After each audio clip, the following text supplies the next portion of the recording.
그는 범인이 아니었다. 증인이었다. 그날 새벽 비는 세게 오지 않았다. 하지만 멈추지도 않았다. 마을은 잠들어 있었고 가로등 불빛만 젖은 도로 위에 늘어져 있었다. 그리고 그 고요함은 한 통의 신고 전화로 끝났다. 사람이 죽어 있습니다. 현장은 조용했다. 너무 조용했다.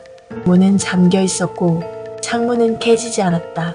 집안은 어질러져 있었지만 도둑이 다녀간 흔적은 없었다. 피해자는 거실 한가운데에 쓰러져 있었다. 둔기에 맞은 흔적, 단 한 번의 실수로 끝난 삶. 경찰이 도착했을 때 이미 한 남자가 집 앞에 서 있었다. 그는 놀라울 정도로 침착했다. 그리고 이렇게 말했다. 제가 봤습니다. 그의 이름은 마이클 하퍼. 이 집 맞은편에 사는 이웃. 동네에서 문제 한 번 없던 남자. 그는 새벽 2시쯤 검은 옷을 입은 남자가 집에서 뛰쳐나오는 걸 봤다고 했다. 도주 방향도 기억했고 손에 들고 있던 물건도 설명했다. 기억은 또렷했고 말은 막힘이 없었다. 너무 정확했다. 경찰은 그를 의심하지 않았다. 오히려 안심했다. 사건에는 이렇게 모든 걸 본 사람이 반드시 필요했기 때문이다. 마이클은 계속 협조했다. 몇 번을 불러도 말은 달라지지 않았다. 같은 질문, 같은 대답. 언론은 그를 용기 있는 증인이라 불렀다. 피해자의 가족은 그에게 고맙다며 울었다. 그는 슬픔의 한가운데 있었지만 의심의 바깥에 있었다. 하지만 수사는 항상 그 지점에서 틀어진다.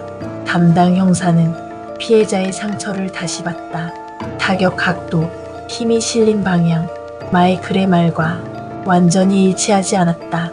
사소해 보였다. 하지만 마음에 걸렸다. 그리고 또 하나, 사건 시각 전후 마이클의 휴대전화는 꺼져 있었다. 위치도 없고 통화 기록도 없었다. 잠들어 있었다는 그의 말은 설득력이 약해졌다. 경찰은 그를 다시 불렀다. 이번엔 질문의 순서를 바꿨다. 마이클은 여전히 침착했다. 마치 이미 알고 있는 시험을 다시 보는 사람처럼. 그때 형사가 조용히 물었다. 그날 밤 창문을 통해 보셨다고 했죠. 마이클은 고개를 끄덕였다. 형사는 잠시 멈췄다가 말했다. 이상하네요. 그 집 창문에는 블라인드가 내려와 있었거든요. 아주 짧은 순간 마이클의 눈이 흔들렸다.